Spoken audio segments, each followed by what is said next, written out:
ओम शांति। ओम शांति। ओम शांति। मीठे प्यारे प्राणेश्वर प्रिय पिता कहते हैं, मीठे बच्चे, ज्ञान धन का दान करने के लिए विचार सागर मंथन करो। दान का शौक रखो तो मंथन चलता रहे। प्रश्न है, ज्ञान मार्ग में सदा अपने को तंदुरुस्त रखने का साधन क्या है?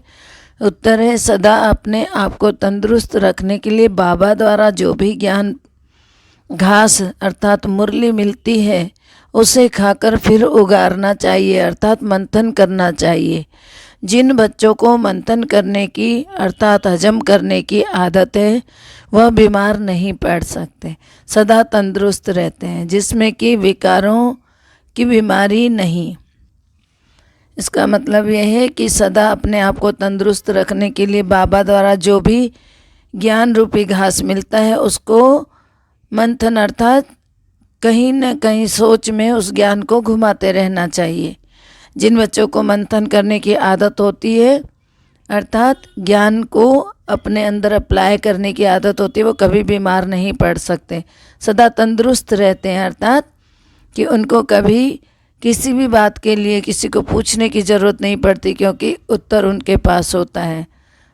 तो अपने आप को वो हर परेशानी विकारों से बीमारी से बचा सकते हैं। गीत है तू प्यार का सागर है।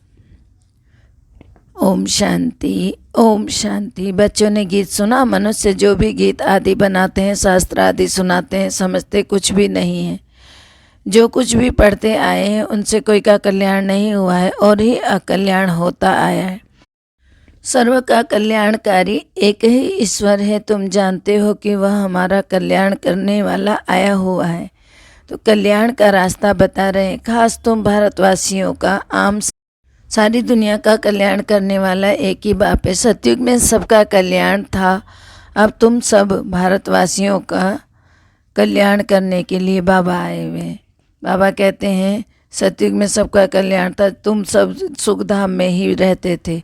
सतयुग सुखधाम था, बाकी सब शांति धाम में थे। बच्चों की बुद्धि में है परंतु पॉइंट खिसक जाती है, पूरी धारणा नहीं होती है। फिर बाबा कहते हैं कि अगर एक पॉइंट ऊपर भी विचार सागर मंथन करते रहे तो भी ऐसा ना हो। जानवरों में जितना अक्ल है ना, आजकल के मनुष्य में उतना भी अक्ल नहीं है। जानवर गऊ घास खाते हैं, उगारते रहते हैं, चबाते रहते हैं, जुगाली करते रहते हैं। तुमको भी भोजन मिलता है ना ज्ञान रूपी, परंतु तुम फिर सारा दिन उगारते नहीं हो। वह तो सारा दिन उगारते रहते हैं। यह तुमको मिलता है ज्ञान घास, योग और ज्ञान। इस पर दिन भर विचार सागर मंथन करते रहना चाहिए। जिनको सर्विस का शौक़ नहीं वो विचार सागर मंथन करके भी क्या करेंगे, शौक़ नहीं तो करेंगे भी नहीं।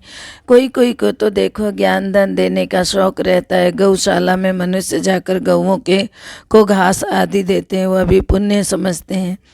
बाप तुमको यह ज्ञान घास खिलाते हैं। इस पर विचार सागर मंथन करते रहेंगे तो खुशी में रहेंगे और सर्विस का शौक़ भी होगा।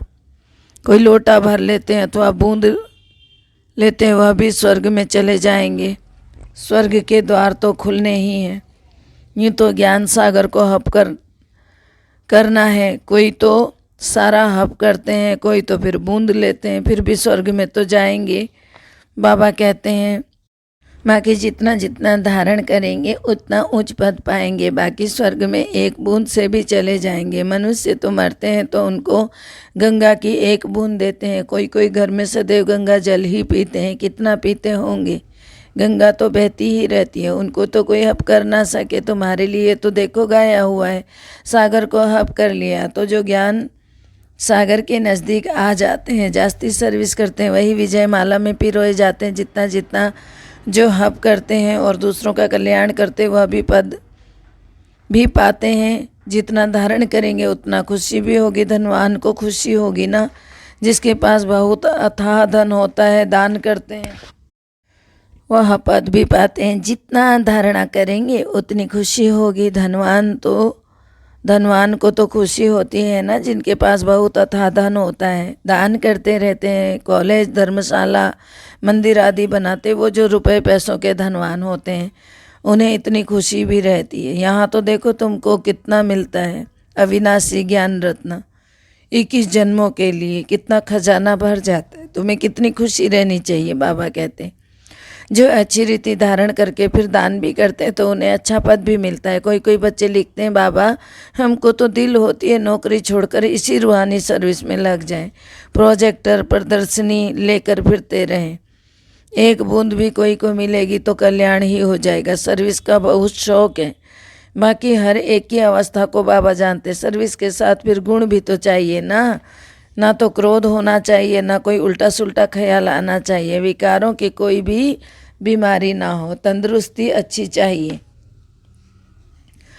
जिनमें विकार कम है बाबा कहेंगे यह तंदुरुस्त है। बाबा महिमा करेंगे ना, गाया हुआ भी है कौन कौन अच्छे महारथी हैं। तो उन्होंने फिर बाबा ने कहा, उन्होंने फिर असुर और देवताओं की लड़ाई दिखाई।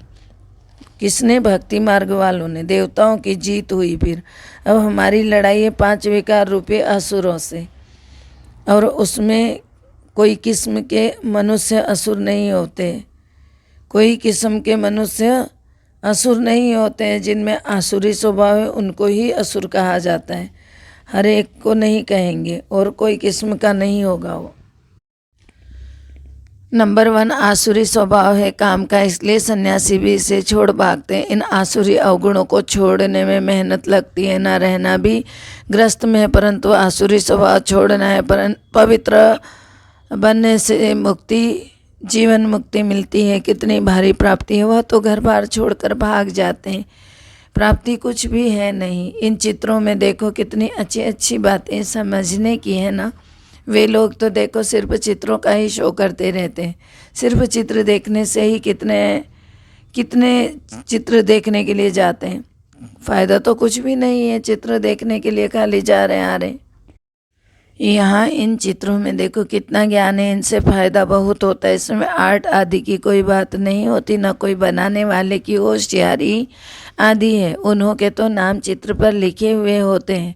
आर्टिस्ट को भी इनाम मिलता है। कई इतना समझते हैं कि बाप, हाँ बाप को तो ज़रूर याद करना चाहिए। इतना कहा तो भी प्रजा बनी। प्रजा तो अथाह बननी है ना। मैं तो हूँ ही ज्ञान का सागर। एक बूंद भी किसी को मिलने से स्वर्ग में आ ही जाएंगे। तुम समझते हो ना, प्रदर्शनी मेले से बहुतों का कल्याण होता है। ईश्वर कल्याणकारी है ना, तुम्हारा भी कल्याण हो रहा है। परंतु इसमें फिर भी अपना विचार सागर मंथन करता रहे। तो बाबा कहते हैं स्मृति में लाता रहे तो बहुत फ़ायदा होगा। उल्टी सुल्टी बातें तो एक कान से सुनकर निकाल देनी चाहिए दूसरे कान से। बाबा कहते हैं मैं तुमको बहुत अच्छी बातें सुनाता हूँ। नंबर 1 मुख्य बात है एक ही है कि कोई को भी बाप का परिचय दो। बस एक बाप को याद करो, वही सब कुछ है। भक्ति मार्ग में बहुत ऐसे होते हैं, बोलो आप तो बहुत अच्छा करते हो, उंगली से इशारा करते हैं, सब कुछ परमात्मा कराते हैं। वह सबका कल्याणकारी बाप ऊपर में रहते हैं। तो बाबा कहते हैं रहते तो तुम भी आत्माएं वहाँ ही हो। ये सारी ज्ञान की बातें तुम अभी समझते हो। बाप कहते हैं बच्चे अभी तुम्हारा यह कपड़ा अर्थात शरीर सड़ गया है। सतयुग त्रेता में कितना अच्छा वस्त्र था, अब सड़ा हुआ वस्त्र कहाँ तक पहनेंगे। परंतु यह कोई भी समझते नहीं है। बाप आकर जब समझाए तब तो समझे ना। अभी तुम बच्चे समझते हो कि ज्ञान देने वाला ही एक बाप है ना, वह है सागर। जो सागर आप कर लेते हैं वही फिर विजय माला के दाने बनते हैं। बाबा कहते हैं जो बहुत अच्छे से ज्ञान धारण करता है वही विजय माला का दाना बनता है। तो वो सदैव सर्विस पर ही तत्पर रहते हैं। बाबा आए ही हैं बच्चों को पावन बनाने, पावन बनकर फिर वापस जाना है। जहाँ से आए हैं वहीं जाना है, फिर नंबरवार जाएंगे, आगे पीछे नहीं जा सकते हैं। बाबा कहते हैं साधारण नाटक में एक्टर का टाइम होता है ना, तो इसमें भी जो एक्टर्स होते हैं वो नंबरवार अपने अपने समय पर आते जाएंगे। यह बेहद का नाटक बना हुआ है ना। ब्रह्म में हम आत्माएं बिंदी रहती हैं, वहाँ और कुछ क्या होगा। कहाँ एक आत्मा बिंदी, कहाँ इतना बड़ा शरीर। आत्मा कितनी थोड़ी सी जगह लेगी। ब्रह्म महत्व कितना बड़ा है, जैसे पोलार का एंड ही नहीं है वैसे ही ब्रह्म महत्व की भी एंड नहीं है। कितनी कोशिश करते हैं अंत पाने की परंतु पा नहीं सकते हैं, कितना माथा मारते रहते हैं परंतु कोई चीज़ ही नहीं जिसे पकड़े और पार जाए। साइंस का घमंड देखो कितना है, कुछ भी फायदा नहीं। सुना है ना, आकाश ही आकाश पाताल ही पाताल, समझते हैं मून में दुनिया होगी, वह भी तो ड्रामा में उन्हों का पार्ट है ना, फ़ायदा तो कुछ भी नहीं है, बेमतलब का पार्ट है। देखो बाप तो आकर हमको विश्व का मालिक बनाते, कितना फ़ायदा, बाकी मून में जाओ छू मंत्र से भभूत आदि निकालो, इससे फ़ायदा क्या है। अब तो बेहद के बाप से बेहद का वर्षा लेते हैं, कल्प कल्प लेते आए, वर्ड की ज्योग्राफी रिपीट होती है, यह चक्र फिरता रहता। दुनिया में पहले सिर्फ भारत ही था, भारतवासी ही विश्व के मालिक थे, वहाँ देवताओं को कोई खंड का मालूम ही नहीं रहता है। यह तो बाद में वृद्धि को पाते रहते हैं, नए नए धर्म स्थापक आकर अपना अपना धर्म स्थापन करते हैं, बाकी वह कोई सदगति तो नहीं हो करते हैं ना, सिर्फ धर्म स्थापन करते हैं, उनका क्या गायन होता है। मुक्ति धाम से आते हैं पाठ बजाने, मनुष्य कहते हैं मोक्ष में बैठे रहें, इस आवागमन के चक्कर में आए ही क्यों, परंतु इसमें तो आना ही पड़ेगा, पुनर्जन्म लेना ही है, फिर वापस जाना है। यह बना बनाया ड्रामा का चक्र है, लाखों वर्ष का ड्रामा तो कोई होता ही नहीं है, यह तो नेचुरल अनादि ड्रामा है। इसको कहा जाता है ईश्वरीय कुदरत। रचता और रचना की जो कुदरत है उनको जानना होता है, ऐसा कोई मनुष्य नहीं जो बैठकर पुरुषार्थ करे सृष्टि चक्र को जानने का। यह सृष्टि का चक्र कैसे फिरता है यह ख्याल करना आएगा ही नहीं। सबसे पुराने से पुराना चित्र है शिवलिंग का, फिर खुदा आया हुआ है ना, फिर उनका यादगार भी बनाते रहते हैं। पहले तो शिव की पूजा शुरू होती है, फिर तो हीरे का शिवलिंग बनाते शुरुआत में, फिर जब भक्ति रजो तमो में आ जाती है तो पत्थर का भी बना देते हैं। तो शिव बाबा तो हीरों का नहीं है, वह तो एक बिंदी है, पूजा के लिए बड़ा बनाते हैं, समझते हैं हम हीरे का शिवलिंग बनाएं, फिर सोमनाथ के इतने बड़े मंदिर में एक बिंदी रखे तो समझ में भी ना आए बिंदी क्या है। तो बाबा समझाते हैं भक्ति मार्ग में क्या क्या होता रहता है, साइंस वाले इन्वेंशन करते रहते हैं, अच्छी अच्छी चीज़ें निकालते रहते हैं, फिर विनाश के लिए भी निकालते रहते हैं, एक से एक चीज़ें विनाश की चीज़ें।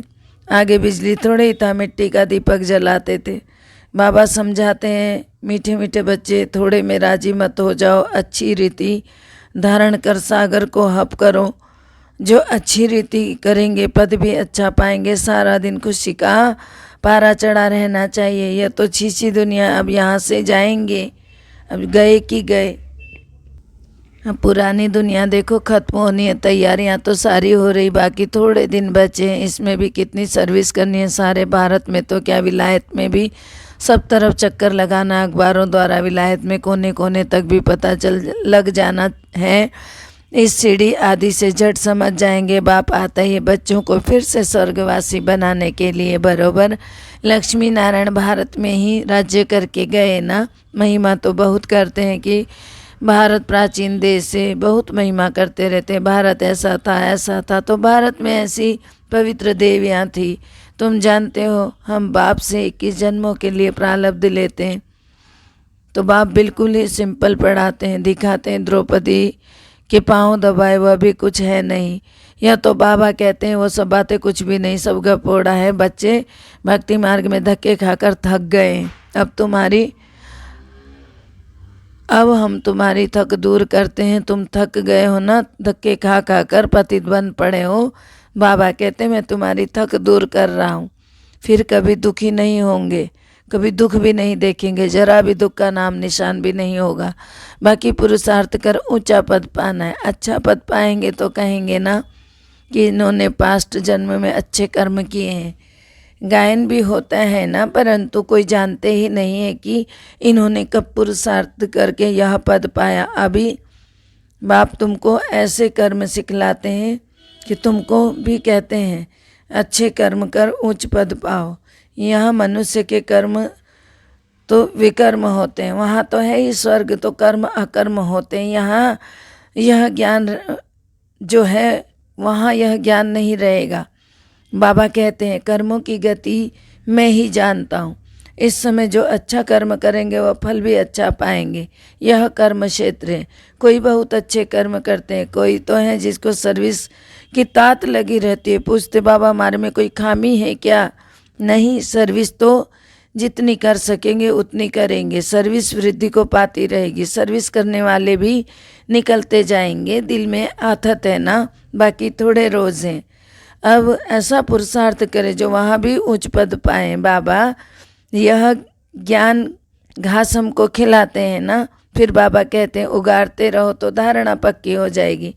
मना सबको सुनाते रहोगे, जो सुनोगे तो तुम्हें भी पक्का होता जाएगा।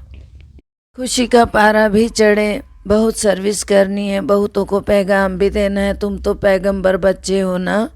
बाबा कहते हैं तुम पैगंबर के पैगंबर बच्चे हो। एक दिन बड़े अखबारों में भी तुम्हारे चित्र पढ़ेंगे।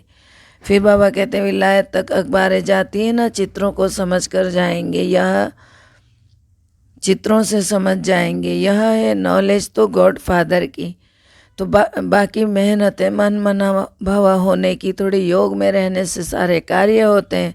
बच्चों में कमी रहती है कि वो योग में नहीं रहते, बाबा का कहना है। तो भारतवासी ही मेहनत ज़्यादा करते हैं। अच्छा, मीठे मीठे सिकिलदे बच्चों प्रति माता पिता बाप दादा का याद प्यार और गुड मॉर्निंग। रूहानी बाप की रूहानी बच्चों को नमस्ते। हम रूहानी बच्चों की रूहानी बाप दादा को दिल व जान से सिकवा प्रेम से याद प्यार नमस्ते, good morning, diamond morning, Om Shanti. बाबा शुक्रिया। धारणा के लिए मुख्य सार है। पहला है बाप जो अच्छी अच्छी बातें सुनाते हैं ना, उन पर विचार सागर मंथन कर बहुतों का कल्याणकारी बनना है। उल्टी सुल्टी बातें एक कान से सुनकर दूसरे से निकाल देनी है। दूसरा है कोई भी आसुरी स्वभाव है तो उसे छोड़ना है। बाप जो ज्ञान सिखाते हैं उसे उगारते रहना है। मीठी प्यारे बाबा के वरदान है सदा अपने पवित्र स्वरूप में स्थित रहे गुण रूपी मोती चुगने वाले होली हंस भावा। आप होली हंसों का स्वरूप है, पवित्र और कर्तव्य है सदैव गुणों रूपी मोती को चुगना। अवगुण रूपी कंकड़ कभी बुद्धि में स्वीकार ना हो, लेकिन इस कर्तव्य को पालन करने के लिए सदैव एक आज्ञा याद रहे कि बुरा ना सोचना, ना बुरा सुनना है, ना बुरा देखना है, ना बुरा बोलना है। बाबा ने बताया जो इस आज्ञा को सदा स्मृति में रखते हैं, सदा सागर के किनारे पर रहते हैं। हंसों का ठिकाना है ही सागर। तो बाबा की याद ही बाबा के समीप लाने का तरीका है। स्लोगन है चलते फिरते फरिश्ता रूप में, चलते फिरते फरिश्ता स्वरूप में रहना, यही ब्रह्मा बाप की दिल पसंद गिफ्ट है। चलते फिरते फरिश्ता स्वरूप में रहना, यही ब्रह्मा बाप की दिल पसंद गिफ्ट है। ओम शांति। सबका भला हो, सब सुख पाएँ, सब परमात्मा से जुड़ जाएं। सबका भला हो, सब सुख पाएँ, सब परमात्मा से जुड़ जाएं। सबका भला हो, सब सुख पाएँ, सब परमात्मा से जुड़ जाएं। सबकी मनोकामना पूर्ण हो जाए। ओम शांति।